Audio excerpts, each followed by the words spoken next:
Mes beaux-parents étaient ivres lors du mariage, mais cela ne les dérangeait pas, même avec les gens chuchotant à leur sujet. Ils ont commencé à me crier dessus, « Il est trop tard maintenant, tu es marié, mais si tu veux faire partie de cette famille, tu dois nous prouver que tu as assez d'argent. » Ils ont ajouté, « Oui, ton père a raison, alors assure-toi de nous donner 1 000 $ par mois comme nouveau bonus. » J'étais choquée par leurs exigences. Je n'arrivais pas à croire qu'ils disent de telles choses à ma réception de mariage. Je les regardais simplement, sentant mon visage devenir pâle. Mon père leur a pris le micro et a dit, « Ça suffit. Vous ne réalisez pas que vous vous ridiculisez? Je m'appelle Linda, j'ai 30 ans et je suis l'employée de bureau. Actuellement, je sors avec Larry, qui a 32 ans. Je l'ai rencontré par une amie qui était inquiète que je sois célibataire, alors elle nous a présentés. Après 1 an de relation, Larry m'a demandé en mariage et maintenant, nous nous apprêtons à nous marier. J'ai perdu ma mère quand j'étais très jeune, et mon père m'a élevée seule. Il a travaillé dur pour prendre soin de moi. Je n'avais pas beaucoup de soucis en grandissant, mais perdre ma mère, que j'aimais tant, m'a profondément blessée. À cause de cela, j'ai été très prudente avec mes émotions et je n'ai jamais eu de relation sérieuse depuis l'époque de l'école. Je me disais même que ça irait si je restais célibataire pour toujours. Puis j'ai rencontré Larry. Au début, je n'avais aucun sentiment romantique pour lui, même s'il m'invitait souvent à sortir. Larry se souciait vraiment de moi et a toujours été un vrai gentleman. Peu à peu, j'ai commencé à m'ouvrir à lui, et nous avons commencé à sortir ensemble. Il prenait toujours soin de moi, et je me sentais très heureuse. Il est devenu très spécial pour moi, et j'ai commencé à penser que je voulais être avec lui pour toujours. Ensuite, il m'a demandé en mariage, et nous avons décidé de nous marier. Larry comprenait tout de moi et était toujours gentil avec moi, peu importe ce qui se passait. Ne t'inquiète pas, si un jour tu te sens incertaine de quelque chose, je serai là pour toi jusqu'à ce que tu te sentes mieux. Je t'aime, Linda. Tu peux compter sur moi, disait-il. Ces paroles me touchaient profondément. Il m'a promis de me rendre heureuse pour le reste de ma vie. Rien qu'en étant avec lui, mon cœur se réchauffait. S'il se souciait tant de moi, je me disais que je devrais faire de même pour lui. Quand j'ai dit à mon père que nous avions décidé de nous marier, il était si heureux qu'il a pleuré. « Waouh, Linda, tu vas enfin te marier. Je suis si heureux pour toi, a-t-il dit. « Oh, papa, tu en fais trop, ai-je plaisanté. Waouh, je n'avais jamais entendu ça de ta part jusqu'à maintenant. J'ai toujours eu peur que tu ne te maries jamais, a-t-il répondu. Vraiment? Je ne savais pas que tu t'inquiétais de ça, ai-je dit. Eh bien, tout père s'inquiète pour sa fille, tu sais. En tout cas, félicitations, a-t-il dit. Merci, papa, ai-je répondu. J'étais tellement heureuse d'être félicitée par mon père, qui m'a élevée seule. Je pensais probablement pleurer au mariage, et que mon père pleurerait encore plus, puisqu'il pleurait déjà maintenant. Avec ça, Larry et moi avons commencé à préparer notre mariage. Nous étions tous les deux occupés avec nos travails, donc nos journées étaient très chargées. Nous travaillions pendant la semaine et préparions le mariage le week-end. Il n'y avait pas de temps pour se reposer, nos agendas étaient toujours pleins. Lors d'un rare jour de congé, nous devions rendre visite aux parents de Larry. J'allais rencontrer les parents de Larry pour la première fois. Larry était déjà venu rencontrer mon père peu après m'avoir demandé en mariage. À l'origine, j'avais prévu de rendre visite aux parents de Larry juste après cela pour me présenter, mais ils étaient très occupés et nos horaires ne coïncidaient jamais. Enfin, quelque temps est passé et nous avons pu programmer une visite. Quand nous sommes arrivés chez ses parents, je me suis soudainement sentie nerveuse. « Ne t'inquiète pas, mes parents sont très gentils », m'a rassuré Larry. Ces paroles m'ont fait me sentir un peu mieux, et j'ai sonné à la porte. C'est sa mère qui a ouvert la porte. « Maman, je suis à la maison », a dit Larry. « Bienvenue, Larry. »« Je suis contente que tu sois venu », a répondu sa mère chaleureusement. Pendant qu'elle parlait à son fils, je l'ai salué aussi poliment que possible. « Enchantée de vous rencontrer, je m'appelle Linda et je suis la fiancée de Larry. »« Ah, alors c'est toi Linda ?» a-t-elle dit. Sa voix était beaucoup plus basse que lorsqu'elle parlait à Larry, et son sourire avait disparu. Elle m'a regardé de haut en bas, comme si elle me jugeait, puis nous a conduits dans le salon, où son attitude froide ne changea pas. Linda, je suis curieuse de savoir ce que tu fais dans la vie. Larry est notre trésor et notre unique fils. Si tu vas l'épouser, tu dois être une épouse convenable. Es-tu digne de lui, demanda-t-elle, ce qui ressemblait plus à un interrogatoire. J'étais surprise par sa question, je ne m'attendais pas à une attitude aussi froide de la part de ma future belle-mère et je suis restée sans voix. Tu vas rejoindre notre famille, tu sais? Es-tu prête pour cela? Continua-t-elle. Il est vrai qu'épouser Larry signifiait entrer dans sa famille, mais ce n'est pas comme si la famille de Larry était les Kennedy ou une autre famille de la haute société connue. Ce n'était pas comme si j'épousais une famille royale. Pourquoi étais-je mise sous pression pour prendre un engagement si grand? En plus, je n'allais même pas vivre avec eux. Je n'aime pas qu'on me mette la pression avec ce genre de questions. Alors que j'essayais de trouver quoi répondre, sa mère semblait impatiente face à mon silence et me réprimanda sévèrement. Quand je pose une question, tu réponds immédiatement. Tu es si mal élevée, s'écria-t-elle. Je te demande si tu es prête pour cela, continua-t-elle, en haussant la voix.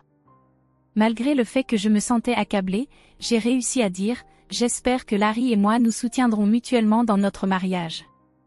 En disant cela, sa mère n'était pas convaincue. Quelle naïveté de dire ça. Vous n'allez pas simplement vous soutenir. Tu dois soutenir Larry. C'est ton devoir en tant qu'épouse de soutenir ton mari. Tu ne comprends même pas les bases, critiqua-t-elle.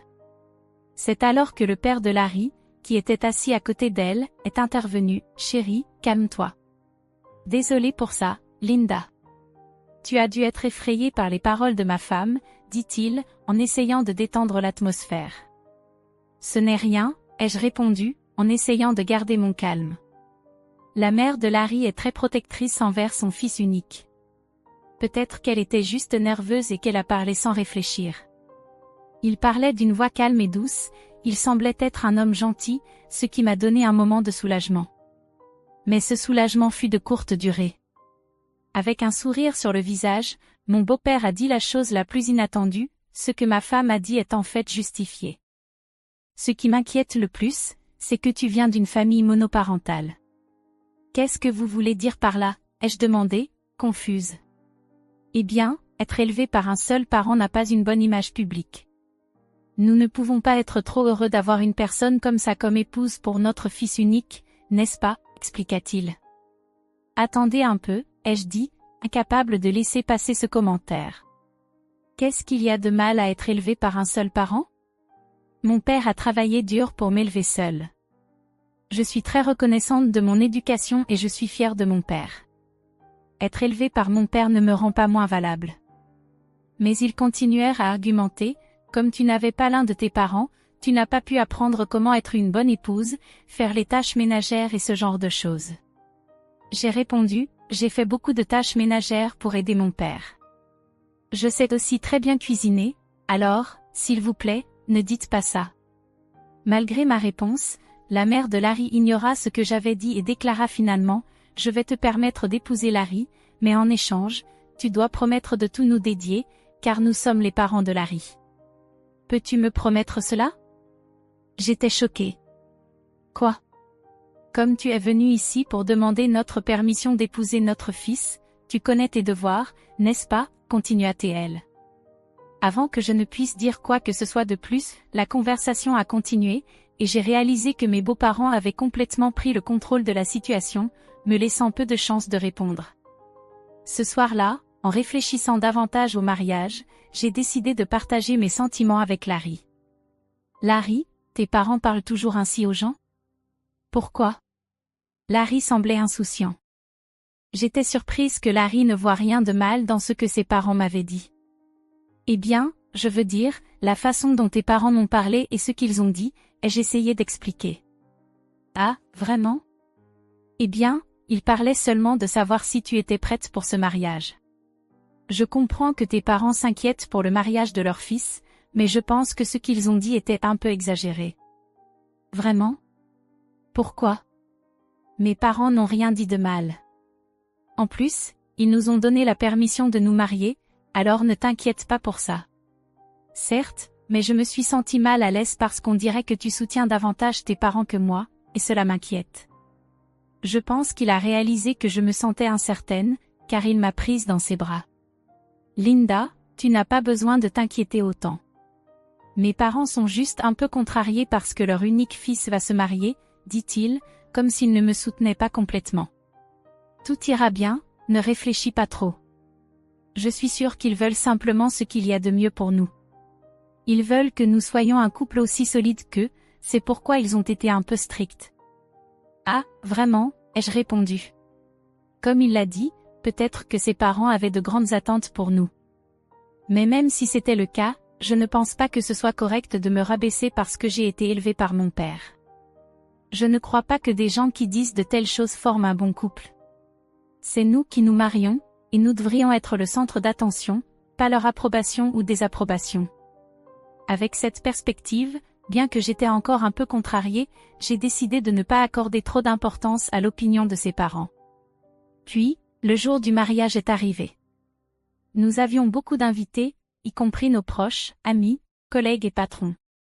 J'ai marché jusqu'à l'hôtel avec mon père, qui m'a élevée toute ma vie. Larry et moi avons échangé nos vœux et nos alliances. Nous avons été accueillis par des applaudissements, et pour la première fois, j'ai réellement réalisé que j'épousais Larry. J'ai ressenti un bonheur que je n'avais jamais éprouvé auparavant. Lorsque nous sommes entrés dans la salle de réception, nous nous sommes frayés un chemin à travers la foule, accueillis par des vidéos de nous comme partie de l'animation. C'était un moment joyeux. J'ai discuté avec des amis que je n'avais pas vus depuis un certain temps, et beaucoup de gens nous ont félicités. Malgré mes préoccupations initiales concernant ses parents, j'étais heureuse d'avoir décidé d'épouser Larry. J'étais heureuse que nous ayons décidé d'avoir un jour mémorable après la cérémonie. Nous avions prévu d'enregistrer officiellement notre mariage, et Larry et moi serions devenus mari et femme. J'appréciais chaque instant et je me sentais tellement heureuse. Le temps passa rapidement, et bientôt vint le moment de la dernière partie de l'événement. Le marié et les parents des deux côtés se mirent en ligne pour saluer les invités, mais je commençais à me sentir mal à l'aise à cause des parents de Larry. Nous devions tous être alignés, mais ses parents avaient du mal à tenir debout. En regardant de plus près, on pouvait voir que leur visage était très rouge. Ils avaient trop bu. Certains parents demandèrent s'ils allaient bien. Il était clair que mes beaux-parents étaient ivres, mais nous devions terminer la cérémonie. Le maître de cérémonie nous passa le micro à Larry et moi. Soudain, la mère de Larry arracha ma main de la sienne et me cria dessus, comme une combattante professionnelle en plein défi, « Écoute-moi, Linda. Après ce mariage, tu vas te consacrer entièrement à nous. Prépare-toi, car nous allons vraiment te mettre à l'épreuve. » Les invités commencèrent à murmurer entre eux, certains pensant même que c'était une plaisanterie et rire. Ensuite, le père de Larry prit le micro. « Linda, tu n'as pas honte de porter une robe comme celle-ci? Elle ne te va pas du tout. »« Mon cher, tu devrais dire la vérité, » ajouta sa mère. Comme prévu, les murmures des invités prirent une autre tournure. Je regardai Larry, espérant qu'il mette fin aux commentaires désobligeants de son père, mais Larry dit qu'il ne pouvait pas faire ça et que ses parents ne faisaient rien de mal. Il était clair qu'il ne me protégerait jamais de ses parents à l'avenir. À cet instant, je le réalisais. J'en étais sûre, malgré le brouhaha autour de nous. Mes beaux-parents, toujours ivres, continuèrent à m'insulter. « Tu es déjà marié, mais si tu veux faire partie de cette famille, tu dois prouver que tu as assez d'argent, » disait-il. « Oui, c'est ça, » continuait-il. « Après que tu auras enregistré le mariage à la mairie, tu devrais nous donner quelques milliers d'euros par mois et tout ton bonus. » J'étais choquée par leurs paroles. Jamais je n'aurais imaginé qu'ils diraient de telles choses à la réception de notre mariage. Je les regardais simplement, sentant mon visage devenir pâle. Mon père prit leur micro. « Ça suffit. Vous ne vous rendez pas compte que vous êtes en train de vous ridiculiser » dit-il tout en restant respectueux. Les parents de Larry lancèrent un regard furieux à mon père. « Pourquoi nous interrompez-vous pendant que nous parlons ?» Je savais que le père de cette femme ne valait rien. Les parents célibataires ne valent jamais rien, dirent-ils. Comment osait-il insulter mon père? Pensais-je. Mon père, gardant son calme, répondit, « Vous êtes encore pire que je ne l'imaginais. Vous avez même refusé de me rencontrer parce que je suis un père célibataire. Je n'aurais jamais pensé que des gens comme vous travailleraient pour le président Scott. Le président Scott est une personne tellement respectable. J'avais supposé que ses employés seraient également décents. En entendant cela, le visage de mon beau-père devint très sérieux. Comment connaissez-vous le président Scott ? Demanda-t-il. Il est partenaire commercial de mon entreprise, plus important encore, un vieil ami à moi, expliqua mon père. Et en parlant de parents célibataires, le président Scott a été élevé uniquement par sa mère. Vous venez donc d'insulter le président de l'entreprise pour laquelle vous travaillez. En voyant le visage de mes beaux-parents se décomposer à cause des paroles de mon père, je réalisai qu'ils avaient enfin compris dans quelle situation ils s'étaient mis. Je vous prie de m'excuser, monsieur. S'il vous plaît, ne dites rien au président à ce sujet, implora mon beau-père, tombant soudain à genoux. Quelques instants auparavant, il agissait comme s'il contrôlait la situation, mais maintenant il semblait vaincu. J'entendais des rires parmi les invités, certains sortant même leur téléphone pour filmer la scène. Peu importe combien vous vous excusez, vous ne pouvez pas retirer vos paroles, dit mon père. Il s'approcha de moi et me demanda si je voulais rentrer chez moi avec lui. J'ai répondu que oui et j'ai pris le micro des mains de Larry. Merci pour ce grand divertissement, mais il n'y aura pas de mariage, annonçai-je à Larry, à ses parents et à tous les présents. Je veillerai à ce que l'argent que vous nous avez donné pour cette occasion soit remboursé. Ensuite, je quittai la salle de réception avec mon père. Je jetai un coup d'œil à Larry et à ses parents, qui avaient des expressions désolées, et peu après, leurs parents se précipitèrent vers eux avec des expressions inquiètes. L'endroit devait être dans un chaos complet. En rendant l'argent, je m'excusai auprès des invités. Tous exprimèrent leur sympathie à mon égard et félicitèrent mon père et moi pour nos actions, disant que c'était bien de ne pas avoir été exploités par des personnes aussi terribles. Plus tard, les collègues de Larry, qui avaient assisté à la réception, ont dû répandre la nouvelle de ce qui s'était passé dans l'entreprise. Larry devint connu pour avoir des parents si irrationnels et fut critiqué pour son caractère faible. Sa honte fut telle qu'il démissionna volontairement. Bien sûr, le président de l'entreprise de mon beau-père entendit parler de l'incident. Le père de Larry fut rétrogradé et transféré dans une division insignifiante de l'entreprise, dans un bureau éloigné en province. J'ai entendu dire que la famille de Larry fut ostracisée par tous leurs proches à cause de ce qui s'était passé au mariage. Bien que ce soit triste, c'était vraiment leur faute, et parfois, de telles choses sont tout simplement inévitables. Pendant ce temps, j'ai profité de cette occasion pour renforcer ma relation avec mon père. Nous passons plus de temps de qualité ensemble, et cela m'a aidé à apprécier encore plus tout ce qu'il a fait pour moi. Un jour, il m'a appelé pour une conversation sérieuse. « Linda, serais-tu intéressée par la gestion de l'entreprise ?» demanda-t-il, me regardant avec un mélange d'espoir et de sérieux. « Tu veux dire ?» commençai-je, un peu incertaine de la direction qu'il voulait prendre. « Pourquoi ne travaillerais-tu pas pour devenir présidente de mon entreprise ?» suggéra-t-il. C'était un grand pas, et il semblait croire que j'étais prête à assumer cette responsabilité. « Je ferai de mon mieux, promis-je, ressentant un mélange d'excitation et de nervosité. J'ai donc décidé de me concentrer sur l'amélioration de mes performances au travail, plutôt que de me lancer dans des relations amoureuses pour le moment. Je voulais prouver à moi-même et à mon père que je pouvais exceller, et peut-être qu'un jour, je pourrais être une grande dirigeante comme lui. Actuellement, je suis profondément impliquée dans l'apprentissage de tout ce que je peux au sein de l'entreprise de mon père. Le travail est difficile, mais gratifiant, et je suis déterminée à tirer le meilleur parti de cette opportunité. En réfléchissant au fiasco du mariage, il est clair que les beaux-parents de Larry ont été extrêmement irrationnels, transformant ce qui aurait dû être un événement joyeux en un spectacle. Heureusement, comme le mariage n'avait pas été officiellement enregistré, j'ai été épargnée d'une erreur juridiquement contraignante. Maintenant, libérée de tout lien matrimonial et sans problème avec des beaux-parents à l'horizon, je peux me concentrer uniquement sur mes aspirations professionnelles. C'est un soulagement de savoir que, d'une situation chaotique, un chemin clair s'est ouvert à moi. Je suis impatiente de voir ce que l'avenir me réserve et enthousiaste à l'idée de diriger l'entreprise. Je me souhaite tout le meilleur et j'espère que ceux qui suivent cette histoire en tireront quelque chose de précieux. Merci d'être resté jusqu'à la fin. N'hésitez pas à vous abonner si l'histoire vous a plu, et j'espère vous voir dans la prochaine vidéo.